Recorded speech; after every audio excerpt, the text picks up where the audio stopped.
चलिए तो शुरू करते हैं आज की क्लास। तो सबसे पहले हम क्लास में बात करेंगे बल। ठीक है, बल क्या है, बल कितने प्रकार का होता है, बल के प्रभाव क्या है, और दैनिक जीवन में हम बल का कहाँ कहाँ इस्तेमाल करते हैं, हम इसकी बात करेंगे। यानी कि फोर्स के टाइप, फोर्स के इफेक्ट एंड डेली लाइफ में फोर्स के कहाँ यूज होते हैं, हम इसकी बात करेंगे। ठीक है, सबसे पहले हम बात करें बल की डेफिनेशन की। ठीक है, इनकी परिभाषा क्या है। ठीक है, तो बल क्या है चलिए जानते हैं। बल क्या है, किसी वस्तु पर लगे धक्के या खिंचाव को हम बल कहते हैं। किसी वस्तु पे लगे धक्के या खिंचाव को हम बल कहते हैं। यानी कि किसी वस्तु या किसी सब्सटेंस पर कोई फोर्स लगता है, यानी कि पुश या पुल होता है, तो उस वस्तु की स्थिति में क्या होता है, यानी कि उस सब्सटेंस की जो पोजीशन होती है उसमें क्या होता है, चेंजेस आ जाता है। ठीक है, यानी कि बल किसी वस्तु पर लगे धक्के या खिंचाव का क्या है, परिणाम है, उसे हम क्या कहते हैं, बल कहते हैं। ठीक है, इसमें अगर हम बात करें तो बल वह बाह्य कारक है जो किसी वस्तु की स्थिति में, ठीक है, जो किसी वस्तु की स्थिति में परिवर्तन लाता है या लाने का प्रयास करता है। किसी वस्तु की स्थिति में क्या कर देगा, वो परिवर्तन कर देगा, परिवर्तन करने का क्या करेगा, प्रयास करेगा। ठीक है, अगर हम बात करें इसमें तो जिस दिशा में वस्तु पर धक्का या खिंचाव लगाया जाता है, यानी कि पुश और पुल जिस डायरेक्शन में किया जाता है उसे उस बल की दिशा कहते हैं, यानी कि बल का डायरेक्शन कहते हैं। यानी कि सब्सटेंस को जिस डायरेक्शन में हम क्या करते हैं, पुश या पुल करते हैं, उससे हम क्या करते हैं, फोर्स का डायरेक्शन बोलते हैं। ठीक है, तो नेक्स्ट बात करते हैं हम इसमें क्या, बल क्या है, एक सदिश राशि है। बल एक सदिश राशि है। ठीक है, और बल का मात्रक क्या है, न्यूटन। बल का मात्रक क्या है, न्यूटन। बल का विमेय सूत्र है mLT-2। ठीक है, नेक्स्ट क्या है इसमें, बल का संकेत, इसको हम कैपिटल एन से दर्शाते हैं। ठीक है, और इसके बाद बात करते हैं हम प्रकार की, यानी कि टाइप ऑफ फोर्स। तो बल के बेसिकली 2 टाइप्स होते हैं, एक होता है संपर्क बल और दूसरा होता है असंपर्क बल, यानी कि कांटेक्ट और नॉन कांटेक्ट फोर्स। ठीक है, अगर हम बात करें कांटेक्ट फोर्स की, तो कांटेक्ट फोर्स किसे कहते हैं ये समझ लीजिए पहले। ठीक है, कांटेक्ट फोर्स का मतलब होता है कि दो वस्तुएं, यानी कि दो सब्सटेंस जब तक आपस में एक दूसरे के पास नहीं आएगी, एक दूसरे को संपर्क नहीं करेगी, और संपर्क करने के बाद उनमें जो बल लगता है, ठीक है, उसे हम क्या कहते हैं, कांटेक्ट फोर्स कहते हैं। यानी कि किसी वस्तु पर अगर कोई धक्का या खिंचाव लगता है या पुश और पुल लगता है तो उसके कांटेक्ट में होनी चाहिए। ठीक है, तो ही वो क्या कहलाएगा, कांटेक्ट फोर्स कहलाएगा। ठीक है, तभी उसकी जो स्थिति, यानी कि उसकी जो प्रेजेंट जो पोजीशन है उसमें क्या होगा, चेंजेस होगा। ठीक है, नेक्स्ट बात करते हैं इसमें क्या, कांटेक्ट फोर्स में इसके टाइप की। तो क्या होगा, एक पेशीय बल होगा और एक घर्षण बल, यानी कि मस्कुलर फोर्स, और दूसरा होगा फ्रैक्शनल फोर्स। ठीक है, पेशीय बल का डेली लाइफ में हम कहाँ इस्तेमाल करते हैं, समझिए इसको। पेशीय बल यानी कि मस्कुलर फोर्स, यानी कि हाथों के द्वारा हम लोग जो बल लगाते हैं उसे हम क्या कहते हैं, पेशीय बल कहते हैं। यानी कि मेरे द्वारा इस मार्कर को ऊपर उठाना और नीचे करना, इससे क्या है, मेरे पेशीय बल का इफेक्ट पड़ रहा है, तो हम क्या करते हैं, फोर्स लगा रहे हैं। ठीक है, इसी कारण हम मार्कर को ऊपर नीचे कर रहे हैं। आया समझ में। अब नेक्स्ट बात करते हैं, जैसे अभी गर्मी का सीज़न चल रहा है तो हम लोग क्या करते हैं, कूलर में पानी डालते हैं, तो बाल्टी को उठाना एक स्थान से और दूसरे स्थान पे जाके उसको पानी को कूलर के अंदर डालना। ठीक है, तो उसमें हम मांसपेशियों का इस्तेमाल करते हैं, यानी कि हम बोन्स का, ठीक है, और मसल्स का इस्तेमाल करते हैं। तो उसमें जो लगाया फोर्स है वो क्या कहलाएगा, पेशीय बल कहलाएगा। ठीक है, नेक्स्ट बात करते हैं हम किसकी, घर्षण बल की, यानी कि फ्रैक्शनल फोर्स की। तो फ्रैक्शनल फोर्स का डेली लाइफ में हम बहुत इस्तेमाल करते हैं, जैसे हम लोग चलने फिरने में इस्तेमाल करते हैं। ठीक है, अगर हम जैसे सड़क पे चलते हैं, ठीक है, तो हमारे पाँव के और सड़क के बीच में क्या होता है, संपर्क होता है। ठीक है, तो ही हम आगे बढ़ पाते हैं, क्योंकि हमारे बीच में क्या होता है, संपर्क बल हो रहा है, अपना घर्षण बल हो रहा है। ये संपर्क बल के अंतर्गत ही आ रहा है, क्योंकि दोनों क्या आ रहे हैं, एक दूसरे को टच कर रहे हैं। ठीक है, और हम क्या करें, आगे की ओर बढ़ रहा है। ठीक है, जब तक फ्रिक्शन नहीं होगा तब तक हम आगे नहीं बढ़ पाएंगे। अगर हम ऐसी किसी ऑयल वाली जगह पे अगर जाएं और हमारे पाँव में भी ऑयल लगा हो, तो क्या हम उस जगह पे चल पाएंगे, नहीं चल पाएंगे, क्योंकि फ्रिक्शन के बिना हम लोग आगे बढ़ नहीं पाते हैं। नेक्स्ट एग्जांपल हम अगर देखें तो हमारे टीथ और टंग के बीच में भी क्या हो रहा है, फ्रिक्शनल हो रहा है, फ्रिक्शनल फोर्स लग रहा है। क्यों, क्योंकि अगर ये दो हमारे टीथ और टंग दोनों आपस में टकराहट नहीं करेगी, फ्रिक्शन नहीं होगा, तो इनमें से हमारी जो वॉइस है वो नहीं निकल पाएगी। ठीक है, तो ये भी उदाहरण हो गया। नेक्स्ट उदाहरण क्या कर सकते हैं, एग्जांपल, जैसे इस मार्कर से इस बोर्ड पे लिखना। ठीक है, आपके द्वारा आपकी कॉपी किताब पर, ठीक है, पेन से लिखना। ठीक है, जब तक पेन का इंक का जो मेन जो बॉल रहेगा, ठीक है, पॉइंट रहेगा उसका और पेज का जब तक संपर्क नहीं होगा, कांटेक्ट नहीं होगा, तब तक फ्रैक्शनल नहीं होगा। फ्रैक्शनल होगा तो ही जाके क्या करेंगे, हम लिख पाएंगे। ठीक है, तो कई उदाहरण ऐसे जो फ्रैक्शनल फोर्स में आता है। ठीक है, नेक्स्ट बात करते हैं हम लोग किसके, असंपर्क बल यानी कि नॉन कॉन्टैक्ट फोर्स। ठीक है, नॉन कॉन्टैक्ट फोर्स की। ठीक है, तो इसमें क्या क्या है कि कोई वस्तु किसी दूसरी वस्तु को बिना छुए, ठीक है, उसकी स्थिति में क्या कर दे, परिवर्तन कर दे, उसे हम नॉन कॉन्टैक्ट फोर्स कहते हैं। इसमें कोई वस्तु किसी दूसरी वस्तु के संपर्क में नहीं रहेगी, बिना किसी संपर्क में रहे उसकी स्थिति में क्या कर देगी, परिवर्तन कर देगी। ठीक है, अब नॉन कॉन्टैक्ट फोर्स में क्या क्या आएगा, चुंबकीय बल, गुरुत्वीय बल और स्थिर विद्युत बल, यानी कि मैग्नेटिक फोर्स, ग्रेविटेशनल फोर्स और इलेक्ट्रोस्टैटिक फोर्स। ठीक है, हम बात करते हैं चुंबकीय बल की। ठीक है, चुंबकीय बल में क्या रहेगा कि जैसे कि एग्जांपल के तौर पे हम लोग समझते हैं। ठीक है, मान लीजिए कि मेरे पास ये दो मैग्नेट हैं। ठीक है, एक ये वाला है और एक ये वाला है। ठीक है, अब ये दोनों एक दूसरे को बिना छुए इनकी स्थिति में परिवर्तन कर देगा। मान लीजिए ये मैग्नेट हो गया, अब मैं इसको बिना छुए इसकी स्थिति में दूसरा मैग्नेट से इसकी स्थिति में क्या कर दूँ, परिवर्तन कर दूँ, यानी कि इसका जो प्रेजेंट जो पोजिशन है, ठीक है, उसमें हम क्या कर देंगे, चेंजेस कर देंगे। जैसे ये देखो कर दिया। ठीक है, यानी कि इस मैग्नेट ने दूसरे मैग्नेट को बिना छुए उसकी स्थिति में क्या कर दिया, ये परिवर्तन कर दिया। ठीक है, तो इसको क्या कहते हैं, चुंबकीय बल कहते हैं। ठीक है, यानी कि मैग्नेटिक फोर्स। नेक्स्ट बात करते हैं गुरुत्वीय बल यानी कि ग्रेविटेशनल फोर्स की। ग्रेविटेशनल फोर्स में क्या रहेगा कि जैसे कि दैनिक जीवन में जैसे आप लोग कभी मॉल वॉल में गए हो, ठीक है, मॉल में आप लिफ्ट में बैठे होंगे, लिफ्ट में आपने कभी देखा होगा या महसूस किया होगा कि जब हम लोग लिफ्ट में नीचे से ऊपर की ओर आते हैं तो हमें हमारा भार जो है ज़्यादा प्रतीत होता है, यानी कि हमारा वेट ज़्यादा हमें फील होता है। ठीक है, लेकिन जैसे हम ऊपर से नीचे की ओर आते हैं, ठीक है, तो हमारा जो वेट है हमें कम लगता है। ठीक है, तो ये किस इफेक्ट के कारण होता है, ग्रेविटेशनल फोर्स के कारण, क्योंकि पृथ्वी का यानी कि अर्थ का भी क्या एक अपना ग्रेविटेशनल फोर्स है। ठीक है, ग्रेविटेशनल फोर्स को अगर अर्थ के ग्रेविटेशनल फोर्स को अगर क्रॉस करना है तो हमें 112 किलोमीटर पर आवर की स्पीड से हमें किसी भी वस्तु को नीचे से ऊपर की ओर फेंकना होगा।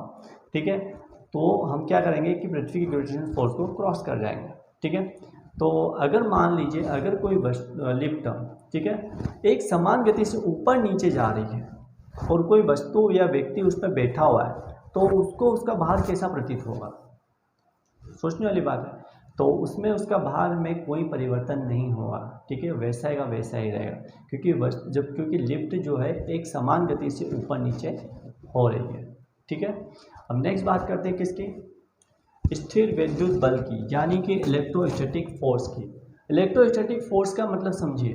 ठीक है, मान लीजिए कि दो वस्तुएं हैं। ठीक है, एक आवेशित वस्तु और एक अनावेशित वस्तु है। ठीक है, अगर हम अनावेशित वस्तु को यानी कि जो चार्ज नहीं है, ठीक है, वो अगर उसे हम चार्ज करते हैं या आवेशित करते हैं तो वो अनावेशित वस्तु को भी क्या कर देगी, आवेशित कर देगी। अगर मान लीजिए ये अनावेशित वस्तु है, ठीक है, ये चार्ज नहीं है। ठीक है, अगर हम इसे चार्ज करते हैं और एक दूसरा सब्सटेंस है यानी कि ये वाला, ठीक है, ये आवेश नहीं है, इसमें चार्ज नहीं है, इससे हमने क्या करा है, चार्ज किया, और हम इसे चार्ज करेंगे और इसके संपर्क में आएगी, ठीक है, पास में कांटेक्ट में आएगी, तो ये इसको भी क्या कर देगी, आवेशित कर देगी, यानी कि चार्ज कर देगी। ठीक है, एग्जांपल के तौर पे हम समझते हैं। ठीक है, जैसे कि मान लीजिए मेरे पास एक कंघी है। ठीक है, अब मैं इसे क्या करता हूँ, इसमें कोई चार्ज नहीं है, अब मैं इसे चार्ज करने की कोशिश करता हूँ। ठीक है, देखिए मैंने अपने बालों से इसे क्या करा है, फ्रैक्शनल कराया। ठीक है, अब ये क्या है, ये संपर्क बल हो गया जो मैं लगा रहा हूँ। ठीक है, अब असंपर्क बल का उदाहरण हम अभी देखेंगे, जिसको क्या करेंगे, स्थिर विद्युत बल यानी कि इलेक्ट्रोस्टैटिक फोर्स। ठीक है, अभी कागज के टुकड़े को देखो, ये बिना छुए एक इस जो कंघी है इसमें चिपक रहे हैं, यानी कि ये नॉन चार्जेबल थे, अब ये चार्ज हो गए।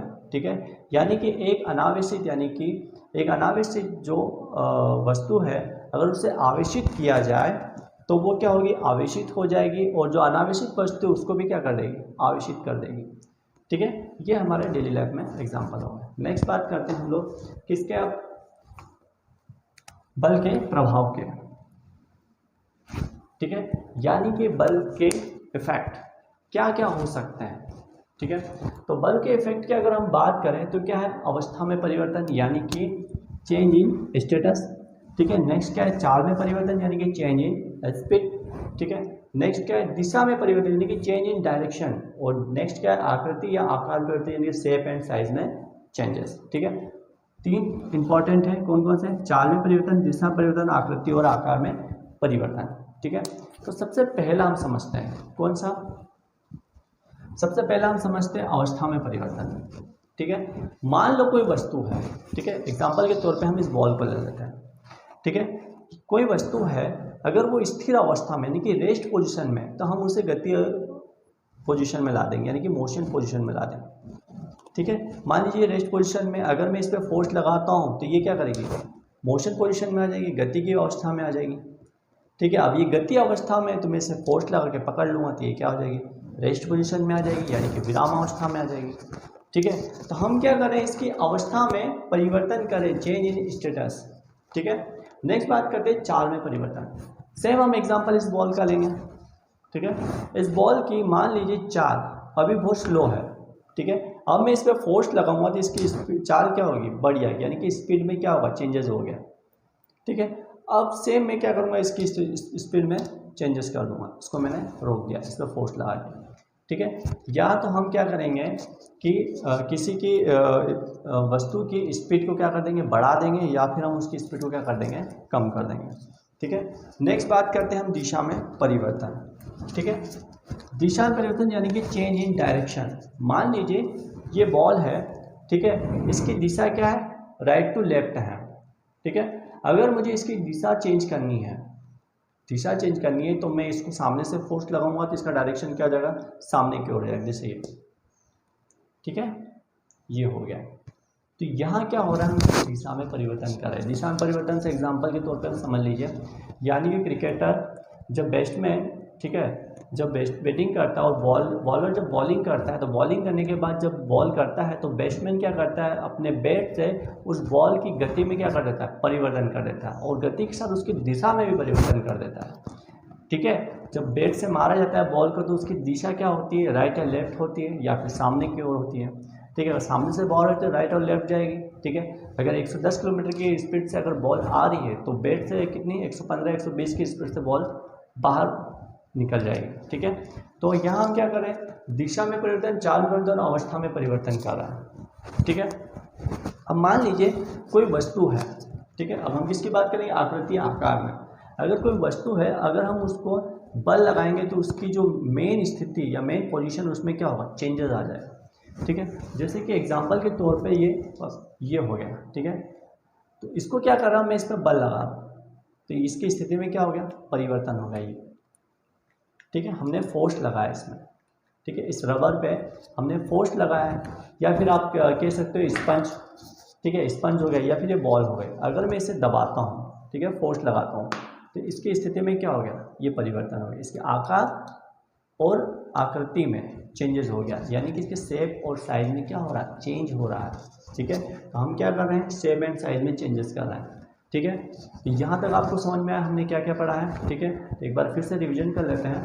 तो सबसे पहले हमने क्या करा, यूनिट 3 का गति का नियम, लॉ ऑफ मोशन की बात करी थी, तो ठीक है, उसमें हमने बात करी थी फर्स्ट पहले फोर्स की, जिसमें हमने बात करी थी कि किसी वस्तु पर लगे धक्के या खिंचाव को हम क्या कहते हैं, बल कहते हैं, ठीक है। बल वह बाह्य कारक जो किसी वस्तु की स्थिति में क्या करता है, परिवर्तन कर देता है, ठीक है। उसमें हम नेक्स्ट बात क्या करेंगे, जिस दिशा में धक्का या खिंचाव लगाया जाता है उसको हम बल की दिशा कहते हैं। बल एक सदिश राशि, मात्रक न्यूटन है, mLT-2 इसका विमेय सूत्र है। बल का जो संकेत है उसको कैपिटल N है। इसके हमने प्रकार की बात करी, 2 टाइप के प्रकार होते हैं, संपर्क बल और असंपर्क, contact force, non contact force, ठीक है। पेशीय बल की बात करी, ठीक है, इसमें फिर मस्कुलर फोर्स की बात करी, उसके बाद घर्षण फोर्स, ठीक है, यानी फ्रैक्शनल फोर्स, घर्षण बल की बात करी। और संपर्क बल में हमने चुंबकीय, गुरुत्वीय और स्थिर विद्युत बल की बात करी, यानी कि मैग्नेटिक, ग्रेविटेशनल और इलेक्ट्रोस्टैटिक फोर्स की बात करी।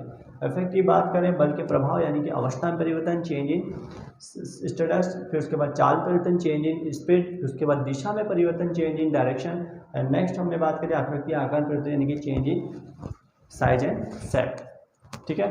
तो आज हमने बल के बारे में बात करी, बल के टाइप की बात करी, प्रभाव की बात करी, ठीक है, और डेली लाइफ में हमने कहाँ बल का इस्तेमाल करते हैं हमने उसकी बात करी। ठीक है। नेक्स्ट टॉपिक में हम बात करेंगे जड़ता यानी कि इनर्शिया की बात करेंगे। इनर्शिया क्या है, कितने प्रकार का होता है, डेली लाइफ में हम इनर्शिया का कहाँ इस्तेमाल करते हैं, यानी कि जड़त्व का हम कहाँ इस्तेमाल करते हैं, हम उसकी बात करेंगे। ठीक है। आपको ये वीडियो अच्छा लगा हो, आपको क्लास समझ में आई हो तो आप लाइक करें, शेयर करें, सब्सक्राइब करें। ठीक है। Thank you. जय हिंद।